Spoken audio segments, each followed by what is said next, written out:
Good morning class. आज हम exercise 13D का क्वेश्चन नंबर 3 करेंगे। पेज नंबर 95 है। फिगर आपको गिवन है, ठीक है। इस फिगर में AX जो लाइन है वो एंगल CAB और एंगल BDC इनको समद्विभाजित करती है, यानी बराबर भागों में इन एंगल्स को बांट देती है, ठीक है। ये कैब और ये BDC। उन तथ्यों के आधार पर आपको सिद्ध करना है कि ट्रायंगल ABD, इस लाइन की वजह से ये ट्रायंगल बन रहा है ना, 3 भुजाएं हैं ABD, ये क्रॉस नहीं लगा, इसका मतलब इस ट्रायंगल में हम काम कर रहे हैं। एंड ट्रायंगल ACD आपको बताना है कि ये सर्वांगसम है। सर्वांगसम का मैंने आपको ये चिन्ह बता दिया था।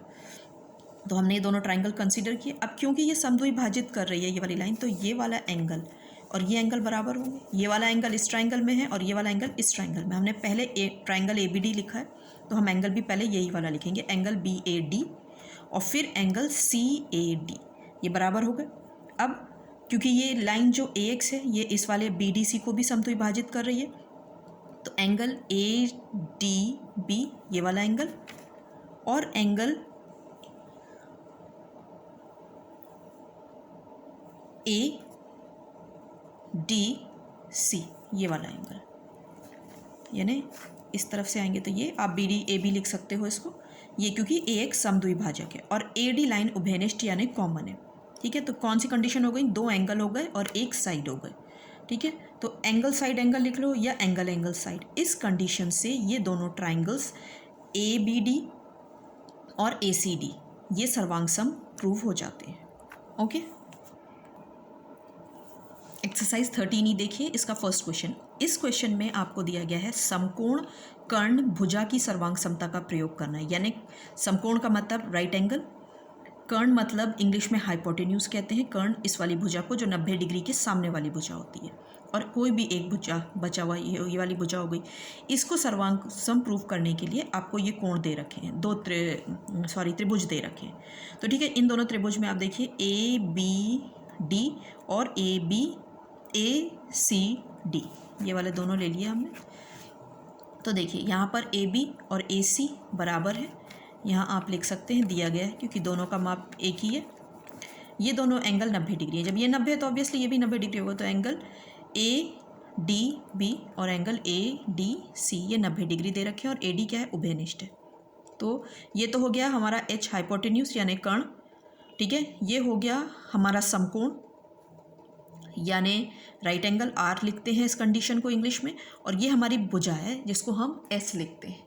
तो राइट एंगल हाइपोटेन्यूज साइड, इस वाली कंडीशन से ये दोनों ट्राइंगल क्या होते हैं, सर्वांगसम प्रूव हो जाते हैं, ठीक है। एक और कंडीशंस देखिए आप, यहाँ ये दे रखे, देखिए ये थोड़ा सा फिगर देखने में अलग है, ठीक है। हम ये दोनों ट्राइंगल कंसिडर करते हैं AOD और OBC, ठीक है। एंगल OAD ये 90 डिग्री है, और एंगल OBC, ठीक है, ये 90 डिग्री है। AO और OB ये हमको गिवन है, दिया है, आप लिख सकते हो दिया है लिख लो, या बराबर दे रखे हैं ना, तो इसलिए हमने दिया है लिख दिया है। OD और OC ये भी क्या है, बराबर है, हमें दे रखा है। अब आप देख रहे हो ये तो हमारा हो गया राइट एंगल, ये 90 डिग्री के सामने वाली साइड होती है H यानी हाइपोटेन्यूज, जो मैंने H लिखे बाय RH, और ये S है यानी कोई भी एक साइड। तो राइट एंगल हाइपोटेन्यूज साइड वाली कंडीशन से ये दोनों ट्राइंगल OAD और ट्राइंगल OBC सर्वांगसम प्रूव हो जाते हैं। देखिए ये वाला question number 2, page number 97। BD और CE ट्राइंगल ABC की भुजाओं AC और AB पर क्रमशः लंब खींचे गए। लंब यानी AC और ये AB भुजाओं पर ये 90 डिग्री की एंगल बना रहे, ठीक है। और BD जो है ये वाली भुजा और CE ये बराबर है। तो पहला पार्ट आपसे कहता है क्या ट्राइंगल DBC ये वाला ट्राइंगल और ट्राइंगल CBE ये वाला ट्राइंगल, क्या ये दोनों सर्वांगसम हैं। तो एंगल BDC ये 90 डिग्री और एंगल CEB है ना, ये दोनों 90 डिग्री हो गए। BD is equal to CE, BD इस वाले ट्राइंगल का साइड है और CE इस ट्राइंगल का साइड है, ये बराबर हो गए, और क्योंकि क्या है, दिया है हमको।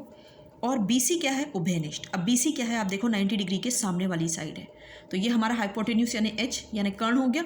तो राइट एंगल हाइपोटेन्यूज साइड वाली कंडीशन से ये दोनों ट्राइंगल क्या हो गए, सर्वांग सम प्रूव हो गए। सर्वांग सम का मैंने चिन्ह बना दिया। सेकेंड पार्ट क्या कहता है, भुजा EB और भुजा CD में क्या संबंध होगा। देखिए भुजा EB ये वाले ट्राइंगल और इस वाले ट्राइंगल की, ये वाला ट्राइंगल BCD की भुजा CD, इनमें क्या संबंध होगा।